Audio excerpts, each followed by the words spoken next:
Hey, what is up? Welcome back to my channel. I'm Ivy, and today I'm going to be talking about The Lost Book of the White by Cassandra, Clare, and Wesley Chu. This is the second book in the Eldest Curses trilogy, so if you haven't read the first book, The Red Scrolls of Magic, then you should probably leave because I'm going to spoil it in about 2 seconds. In case you're interested, I also have a video on the Red Scrolls of Magic, so I will have it linked down there if you want to go check it out before you watch this video. This book takes place after the Mortal Instruments, but before the Dark Artifices, so Magnus and Alec are now living together in Magnus's apartment, and they have adopted a warlock child named Max. Alec is just kind of, living the good life, enjoying themselves, until Shin-Yun and Ragnar Fell break into their apartment and steal the Book of the White, which Magnus had from the Mortal Instruments, and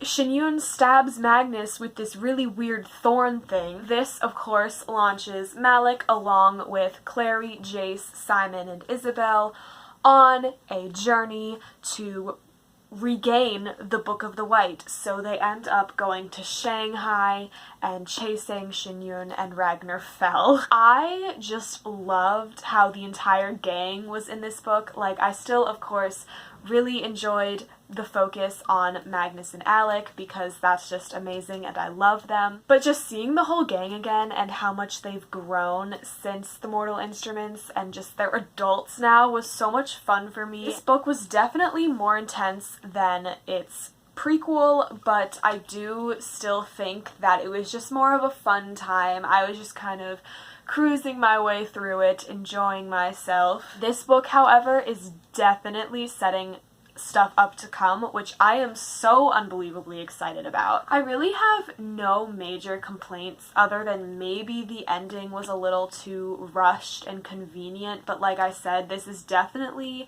more of a transition book than, a main book. There are also a few things that didn't make sense to me, but I'll get into those more when we get into the spoiler section. So that being said, I'm going to ask that if you haven't read The Lost Book of the White yet, you leave this video now and then come back when you have, because I'm about to get into spoilers and it's gonna be fun, so yeah. So the epilogue, I can't talk about that yet. In the prologue, we find out that Magnus actually knew that Ragnar had just faked his death, which I might just be dumb and we might have already known this in a previous book, but I thought that Magnus actually thought Ragnar was dead. So that was very interesting and kind of a jarring start to this book. In the first chapter, I immediately just realized that Magnus and Alec have been completely changed because they're parents now. There were just so many instances when Magnus and Alec would be like, but Max, we need to get home for Max. And I just love that so much because I think that's just something that's really true. Obviously, I'm not a parent, so I have no idea how that feels, but I think that transition feeling is really well done in this book. I haven't read Tales from the Shadowhunter Academy, and I'm sure that this is in there, but I had no idea that Simon had to watch his really good friend die at the academy. Simon has been through so much, and it's just never ending, and I love him so much, and I wish Cassandra Clare would just let him be happy for once. The gang portals to Shanghai, and there's some weird stuff happening with the portals. They later learn that that's happening everywhere. But they also can't track Ragnar, which was very intriguing, and I had no idea why that was a thing. Once we're in Shanghai, the Shadowhunters decide that it is a brilliant idea to just leave Magnus all by himself. Let me just remind you that Magnus is kind of the center of all this, and last time Shin-Yun was there, she stabbed him, and I don't know why they thought it was a good idea to let him sleep when they were literally leaving him alone and unprotected. I'm not saying he can't fend for himself, but he's obviously not himself after being stabbed with this thorn thing, which I am not gonna try to pronounce. After they leave him alone, what do you know? Shin-Yun shows up. So apparently, she and Ragnar are serving Samael, who's this Prince of Hell or something, and he's really powerful and stuff, and Shin-Yun is insane. She stabs Magnus a second time, and now he's either going to die or choose to be stabbed a third time, which would then make him a slave of Smile. So the point is, don't leave Magnus alone when he's obviously in a lot of danger. I was wondering about the thorn. Is it just a Smile thing? Like, I know that this particular thorn, if you get stabbed 3 times, you have to serve him, but are there others out there, or can this one, like, be, like, reworked for another demon? It might have explained it, I just might not have been paying attention. The Shadowhunters go to the Shanghai Institute and they meet Tian. I'm really not sure how to pronounce his name, but that's just what we're gonna go with. I really liked him.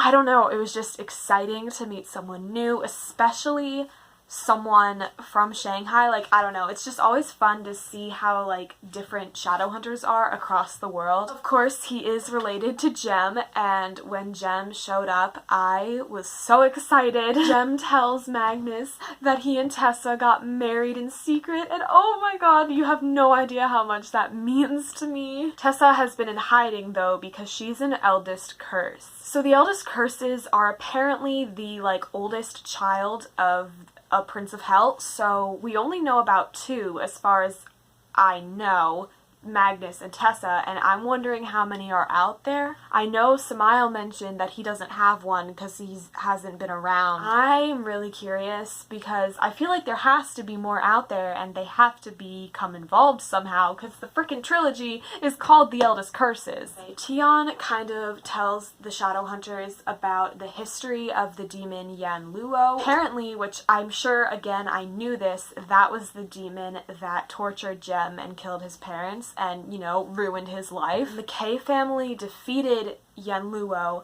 The portal to his realm, Dayu, closed and they kind of like lost it and no one knows where it is. The gang discovers, well, pieces together really, that Smile must have found Dayu and is now in control of all of its demons, which is kind of not good. I really didn't understand Magnus's wound. Like, I knew that it was making him super powerful or whatever, but I could not for the life of me picture, like, the chains and the things in his hands. Like, how does that even work? I love the moment we get between Jace and Alec where Jace has been told by Maris that she wants him to run the Institute, and him just having all these doubts, and then Alec being like, you know what, bro?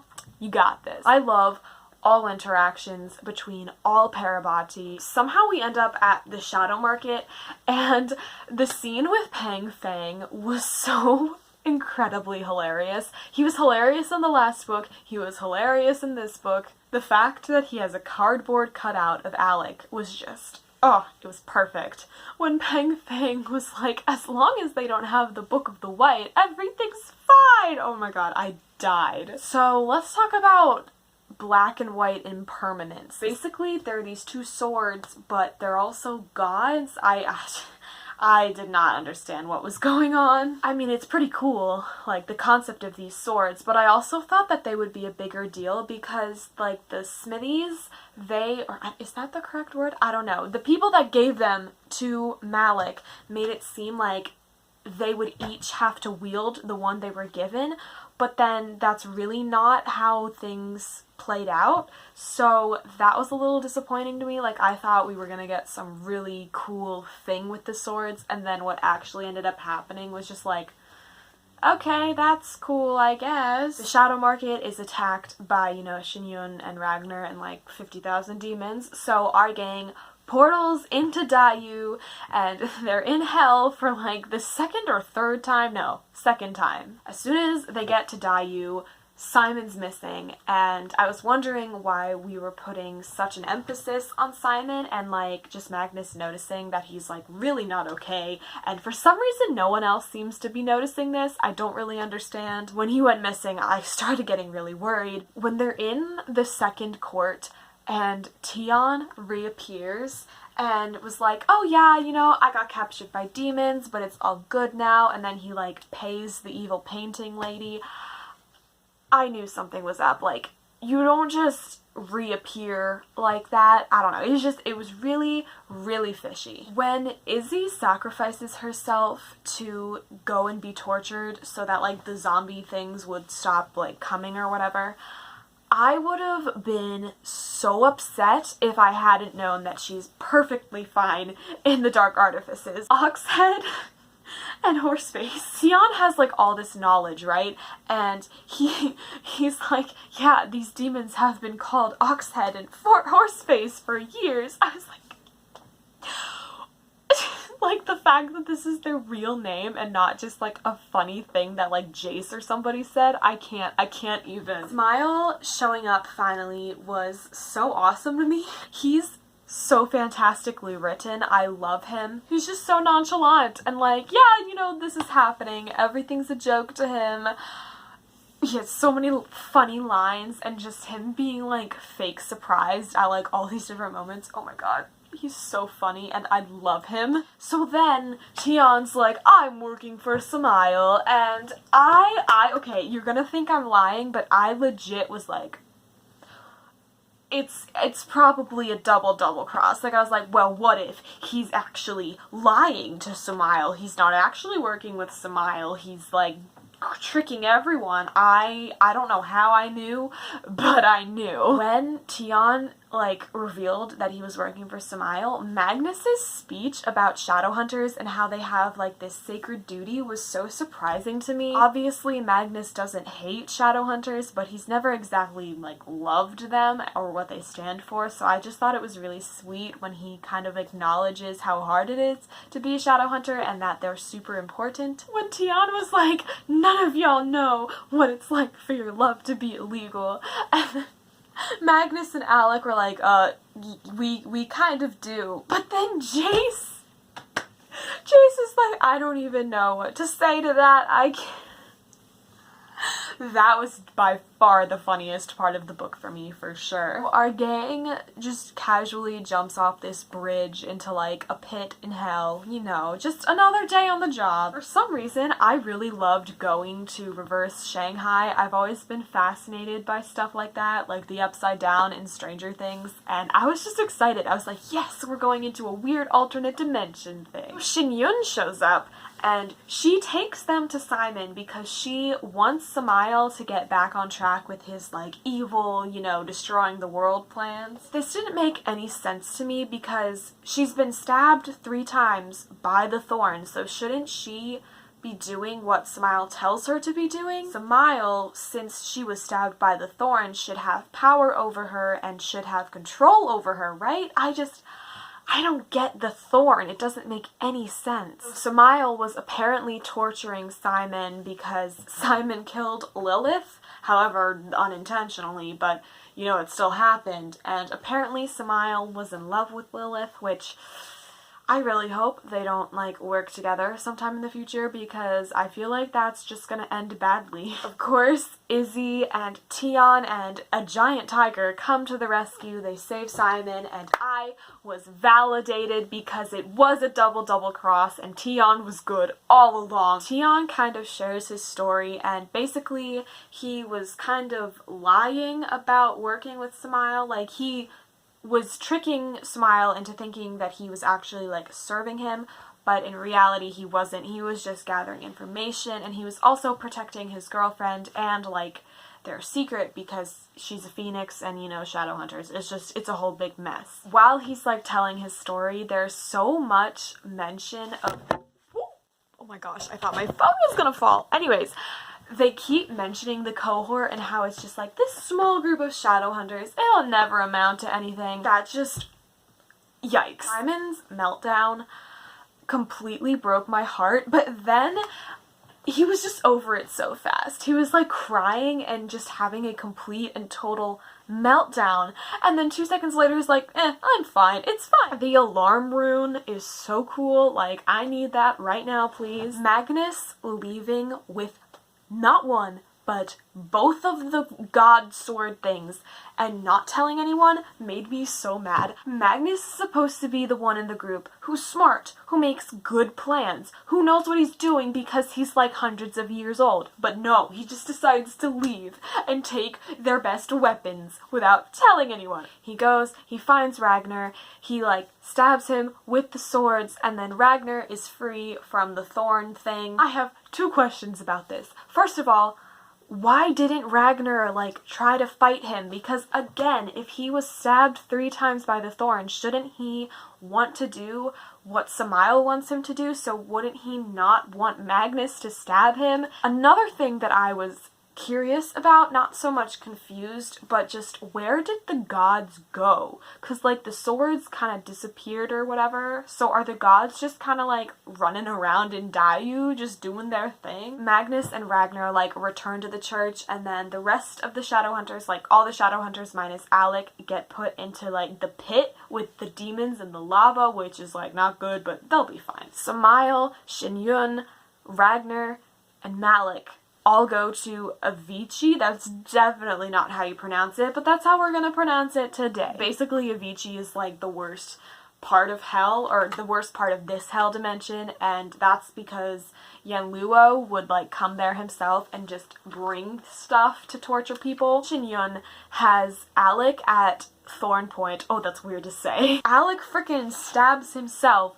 so that Magnus won't die. And of course, that was awesome, and I was like, yes, sacrificing for each other, that's great, I eat that stuff up. But I was mad at Alec too because I don't want him to die. So something with the Alliance rune somehow managed to keep Alec from dying, because a Shadowhunter should not be able to survive being stabbed by that thing. And somehow Alec was also able to pull the Thorn's magic out of Magnus. This doesn't make any sense to me, but I'm glad that it was at least kind of acknowledged, because Magnus was like, yeah, I don't really know how Alec did that. So at least it wasn't like they accepted it and moved on. I do love how they used the Alliance rune to like do this, because just the message of them being stronger together makes me so happy, and I know it's cheesy, but again, I eat this stuff up. Shin-Yun naturally grabs this like magic ball thing, eats it or absorbs it, and then she turns into a scary demon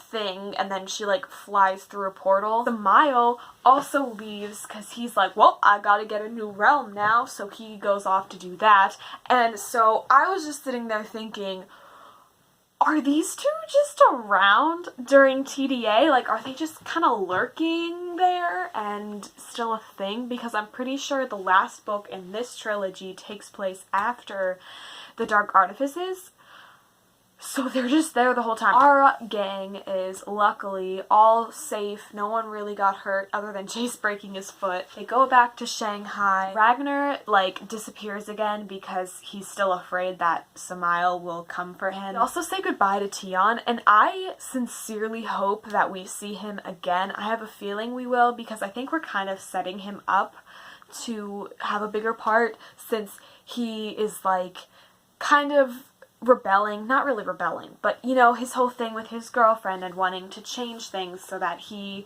and people like him don't have to be afraid to be with the people they love. And I really, really, really hope we get to see more of him in the future. Everyone else goes home to New York, and when Malik was reunited with Max, it just made me so incredibly happy. Magnus gives the Book of the White to Katarina so that she can take it to the Spiral Labyrinth, where it will hopefully be safe. So now, the epilogue. I don't even want to talk about it, because if I talk about it, then that means that that epilogue happened, and that's just not okay. Apparently, the Princes of Hell are, you know, talking, you know, everything's fine, but then they're like, huh, what if we worked together? And then they're like, you know what, we should call our friend Lucifer. I lost my marbles. I was sitting there and I was reading it, and then I had to read it again because I was like, no, that's not a thing. That didn't just happen. That name was not just dropped. So the Princes of Hell and possibly Lucifer are planning something during the entire TDA, possibly. This has to be setting up the wicked powers. You can't just have all the princes of hell banding together, plus Lucifer, like the demon, the most powerful demon. That can't just be the premise for the last book of this trilogy. It has to have something to do with the wicked powers, right? Cause it just has to. I can't even begin to tell you how badly I just want the next books. Like, the next book we're getting is Chain of Iron, and that has nothing to do with anything in here. I'm losing my mind. Anyways, now that I have fully descended into madness, final thoughts on this book.